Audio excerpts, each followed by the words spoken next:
Okay, and there's a lot of options. What do you do? Say if you want to buy a pair of shoes. Okay, what do you actually do before you buy it? If you ain't got all the money in the world. Look at the price, obviously. Look at the price. What else do you do there? You wear it. Wear it, yeah, sure. Size, yeah. The quality. The comfort, the quality. But I'm thinking more like if you have a lot of options, what do you actually do? You compare it. You compare it, so you go to different. Oh, you process of elimination. You see which one's your favorite one. Yeah, so you actually go to a lot of different shops, right? You actually suss out, like, you might go to JD Sports, then you might go to, like, Culture Kings, and then you might go to, like, some other store, and then you also check online. Yeah. Right? But why do you do that? It's because you want to Find the cheapest option. and make a really good decision, okay? Yeah, that's the one. You want to interpret the data that you gather. At the end of the day, that's what data is all about. Gather the information and then make a decision based on it, okay? And we do that in a lot of different ways. I find that as you become an adult, it's a lot harder to remember stuff. It's a lot harder to actually interpret things just by looking at the numbers. And what I try to do is, really quick thing about me and my fiance, we're planning our wedding. Okay? Aww. Fancy. And she's very methodical in that sense, where I'm just like, whatever, just go with whatever. But then she's like, you dolt, we're going to be expending too much money if you do that. Okay, you schmuck, exactly. So what does she do? She makes a spreadsheet. It's like, whoa, crazy.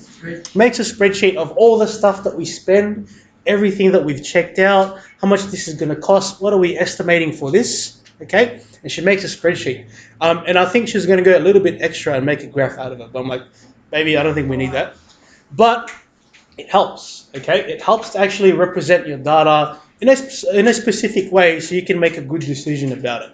And one of the things that we do in data is we display it in a bunch of different ways. Sometimes people like looking at numbers.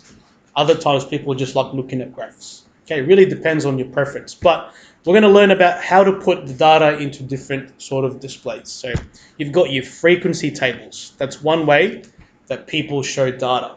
Okay, frequency table could be for you, for example, you wanted to count the number of people in the class who had long hair.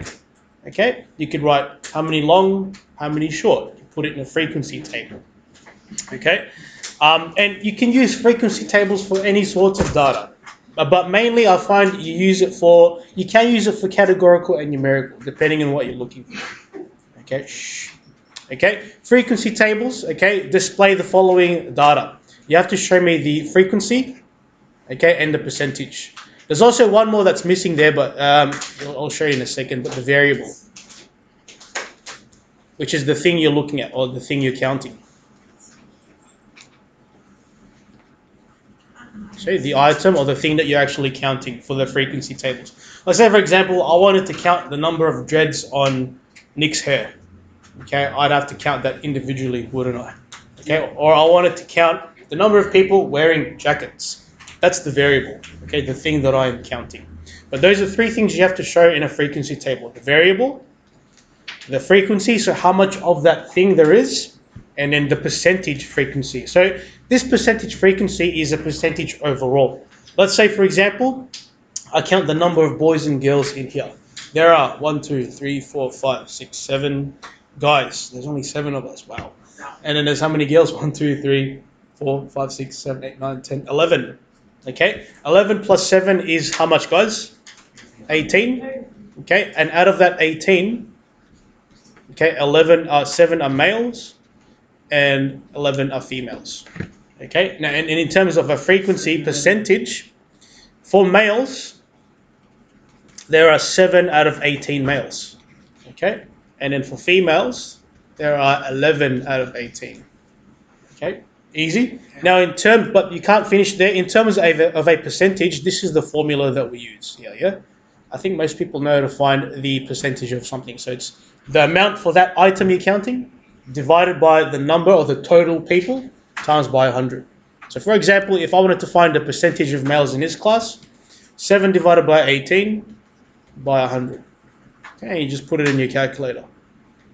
7 divided by 18 multiplied by 100 times 100 which is 38% if you just round it. Actually, let's make it 39, so we'll round it properly. Oops. So 39%. Okay, and I don't even need to use my calculator for the females, because if I was a maths student and I knew my maths, what would be the percentage for the females? 61. Good, because the remainder should obviously be the rest of it. Okay, so think about it logically like that. But if you wanted to use your calculator, you would go 11 divided by 18. So the number of females divided by the total times by 100. And we'll round it to 61%. All right, easy. Okay, now you've probably all done frequency tables before, but we're going to make an example of it here. Okay, let's do an example of it here. So let's say you have, most frequency tables will need to have 3 sections there, yeah? 2, 3. So in this section is the variable. So should we count something? Let's say the number of people wearing masks. Or color of masks. Let's do that. So here, okay, let's do these variables. So this will be a variable. Here would be a frequency. So in this middle column will be the number of that item, and here would be the percentage. Okay, so you need to have these 3 items in any frequency table. So I would highly recommend that you copy this. Okay, so that you have it.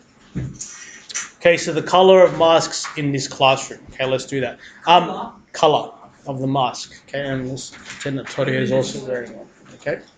Now, the final thing, actually, let's do that. So what are the 3? There's probably only 3 colors here. Black. I'll just write BL for black. What else? What else do we have? White. Yep. Blue. Okay. Also, let's make this BLK so we can know it's black. And we'll make this BLU for blue. Okay, so we have 3 colors, black, white, and blue. Okay, let's make it easy for the class. Hands up if you have a blue mask so we can count it. Hands up. Hands right up for the blue mask. We have 1, 2, 3, 4, 5, 6, 7, 8. So we have 8. Okay, for the black, sorry, that's blue masks. So down here, sorry. That's the blue masks. Hands up if you have a black mask. So 1, 2, 3, 4, 5, 6, 7, 8, 9. Okay, we have 9 people with a black mask. And hands up for the number of people with white masks. Just the 1. Okay, cool. BLK is black. BLU is blue. WH is white. Okay. So the last thing that we need to include in any frequency table is on the very bottom. You have to put the total. Okay, I've seen kids do skip this, and I know in year 12, that's like a 2-mark question that you lose if you don't put the total, because there's 2 parts. There's obviously the total for the frequency, and then the total for the percentage. You have to include them.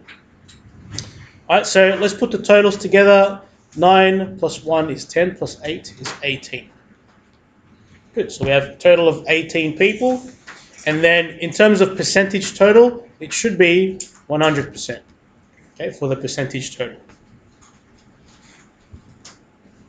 Okay, and then the next part is we have to find the percentage frequency for each of these variables. So for black, we know that there's 18 together, so for black it's going to be 9 for that frequency divided by the total, which is 18, times 100.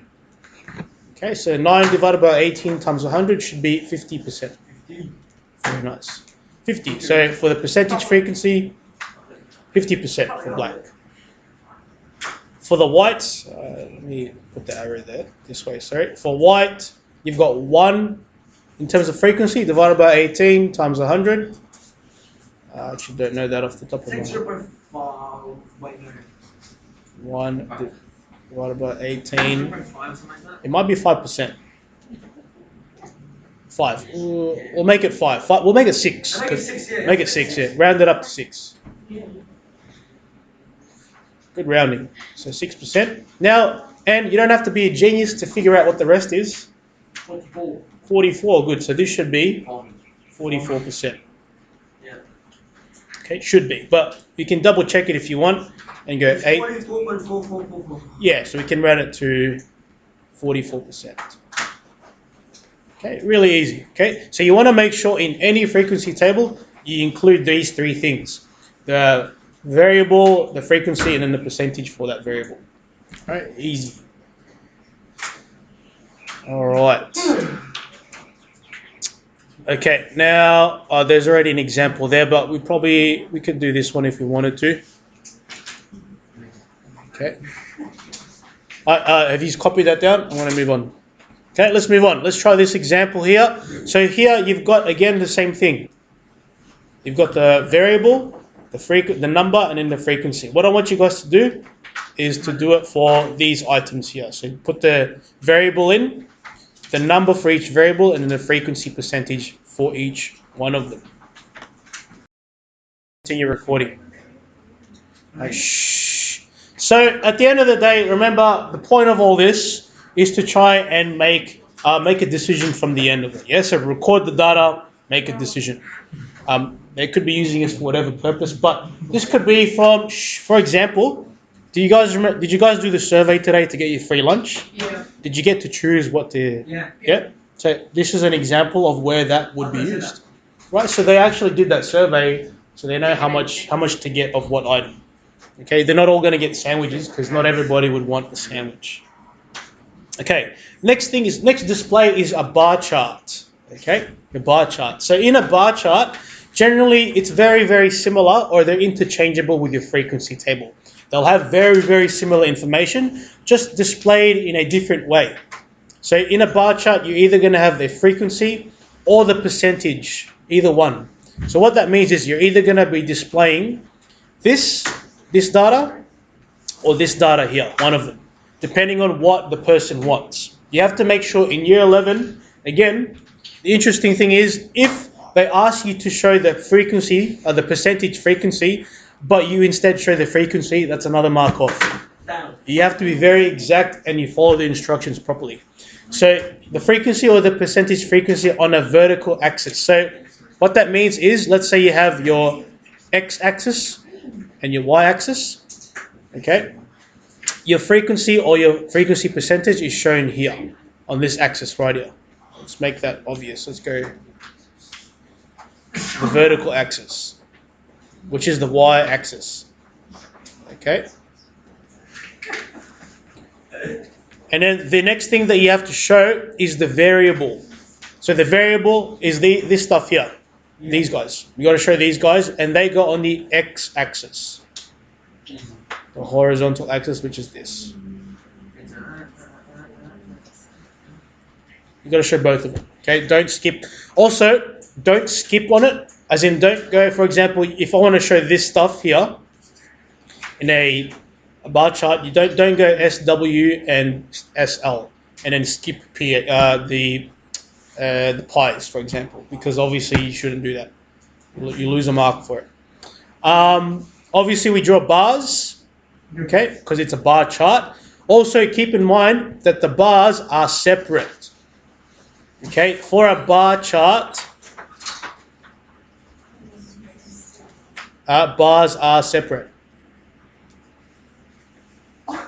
Keep that in mind, yeah? Bar chart, bars are separate. If you do not do that, again, that's another mark off. If you draw a bar chart that looks like this, where you go boom, and then boom, boom, boom, that's not a bar chart. That's a histogram. No, it's just separate. Okay, you have to keep them separate like this, like that. Okay, do not make them like this, because that's gonna, in year 11 it'll be a mark off. Bar charts, the bars are separate.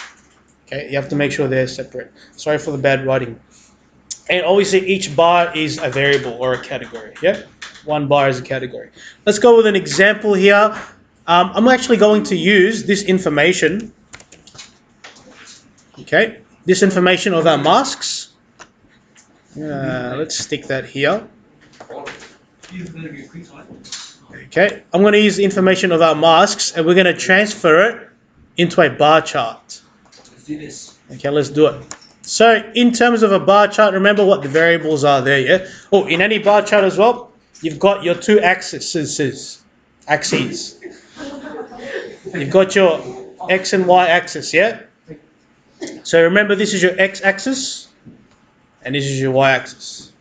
What do we put on our x-axis? Starting with V.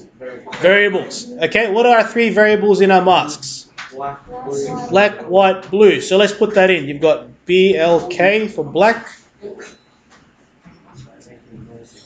You've got white. And then you've got blue. Okay, you've got your 3 variables there. Black, white, and blue. You've got to put them all in. Okay, don't forget to put them in. So I'm just going to put them in like that. Easy. Let's fix this up. Okay, and then what do we put on our y-axis? The frequency or the frequency percentage. Now, here we can pick either one. Which one do we want to put? Frequency or the percentage? Frequency. Okay, let's just put frequency in here then. So I'll just write this as FREQ for frequency. Frec. Okay. Now, in terms of how far you should go with the frequency, normally what I do is I look at what's the highest number in terms of frequency here? 9. Okay, so on your frequency, the y-axis, just go up to 9. Maximum 9. Okay, and it's really up to you how you want to lay out the variables, or the numbers here. But you can just go one by one. I might just put here as 5. And yeah. What does that mean? Is this the mask? This is for the masks, yeah. Yeah, you could do that, but just go maximum of 9. Oops. Oh my gosh. Okay, maximum of 9. Okay, won't let me do it. You can just go individual if you want. Shut up, Bobby. Okay. So we can go 1, 2, let's see if this fits. 3, 4, 5, 6, 7. Ooh, just fits. 8. And then 9. Or you can, as Nadia said, you can count up by 2s as well. That's fine. As long as, okay, what you don't do, boys, is you don't do this. I'm going to rub all this out. It'll come back, don't worry. As long as you don't go like 1 and then 5 and then like 7 and then 10 and then 20. Or start from like a random number. Yeah. Like you don't start at like 7 and then you go like 30. Okay, that's bad. Don't do that. What's it go up to? It goes up to 9. There you go. Okay, up to 9.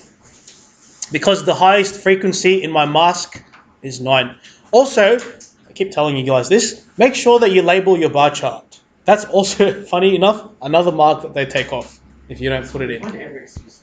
Exactly, they do. Oh. So this is, we'll call this mask in class. Call whatever you want, but this is for the masks in class. They really do find any excuse because, again, Year 11 General and Year 12 is very competitive. So they have to find a way to differentiate everybody.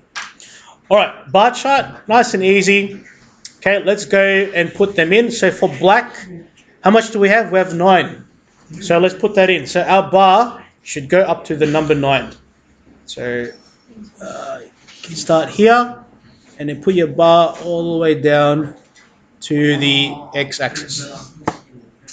Okay, there's the first one. For white, there's 1. So put your bar at 1. I'll make it stop at 1. Try and line them up properly. Yeah, and then for blue, we have 8. So blue is about here. Mister, did you just like also like write the number inside the graph like this? Yeah, so some people do put the numbers in either inside or on top, just so that it's very clear, so you can tell me or whoever's marking it what the amount is. So you can say this is 9, this is 1, and this is 8. So good catch, Joseph. That's a very good point. All right, does that make sense, guys? So always make sure in any scenario, whenever you have a bar chart, that you include all of this info. So what are the variables? What's the frequency? Bar chart must be separate because it's a bar chart, not a histogram, and you label it. This is also the same if it was a percentage. So just really quickly, I might make a percentage one. You don't have to do this, but I'll do it here really quickly. And this is blue. Okay, and the highest percentage there is 50, so you can say that that's 50%. This can be 25% if you want. And then you just put your variables. So we know that black is 50, so we got up to 50%. We know that white is 6%, so that might be somewhere here. And we know that blue is 44%, so that might be like here somewhere. Okay, so you can do either a percentage or a frequency as long as you know what your variables are and what your numbers are for each. Okay, let's move on. All right, okay, we're going to use, so what I want you guys to do is now use this table that we made. Okay, I want you to put this into a frequency, so a bar chart with the frequency and a bar chart with the percentage. I'll put that here for you guys. So a bar chart with the frequency and then a bar chart with the percentage. So just use the table that's there. Yeah. Okay, so bar chart, frequency, bar chart, percentage. Okay, is modal category. Anyone know what mode means? Most recurring, most frequent. So the modal is very important when it comes to bar charts and frequency tables, okay? Because it helps you to quickly just understand which one is the most frequent item. Like, let's say, for example, again, back to the lunches that you guys bought today, okay? What would have been the useful thing? Why would they want to know the mode for the most popular lunch? So they can get the supplies for it. Yeah, so they can buy more of that as opposed to more of something else. So the mode is very useful for just figuring out what is the most frequent, but just remember what it means. Yeah, mode means most frequent or highest frequency. Okay, I'm not going to speak through that, so easy.